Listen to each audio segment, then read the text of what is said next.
नमस्कार मित्रांनो, तो पाहू शकता टी व्ही एसची गाडी आणि टी व्ही एसच्या गाडीसाठी पण आकुर्डीला शॉकअप घेऊन आलो आहे आपण. डबल स्प्रिंगमध्ये 502 2 शॉकअप आपल्याकडे अवेलेबल आहे. सिराजबाई आहे आणि टी व्ही एसच्या गाडीला आता शॉकअप सर लावत आहे. तुम्ही पाहू शकता या शॉकअपची काय वर्किंग आहे ती पण मी तुम्हाला दाखवतो.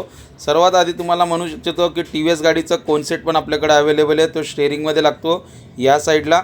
इथे जो स्टेअरिंगला कॉन्सेप्ट लागतो टी व्ही एसचा taper to taper bearing concept तो आपल्याकडे अवेलेबल आहे मित्रांनो. शॉकअप सरसोबत आपल्याला कॉन्सेप्ट पण भेटणार आहे आणि हे शॉकअप जे आहेत त्याची वर्किंग काय आहेत ती पण तुम्हाला दाखवतो आहे. सिराजबाई आहे, त्यांनी स्पेशल आणि फर्स्ट टाईम शॉकअप रिपेअर केलेली आहे. 1.5 वर्षाची मेहनत आहे भाऊ आणि टी व्ही एससाठी सक्सेसफुली शॉकअप सर घेऊन आलं. ही बघा त्याची वर्किंग. तर पाहू शकता साईड व्ह्यू असा आहे आणि पाठीमागचा जो व्ह्यू आहे तो पण तुम्हाला दाखवतो. हे बघा, ही शॉकअपची वर्किंग आहे आणि हे शॉकअप तुम्हाला फक्त फेमस शॉकअप सिराजबाईकडेच मिळणार आहे. आकुर्डीला तुम्हाला विजिट आहे आपली 10 तारखेला. 10 तारखेला येऊन तुम्ही हे टी व्ही एसचे शॉकअप लावू शकता आपल्याकडे. धन्यवाद मित्रांनो.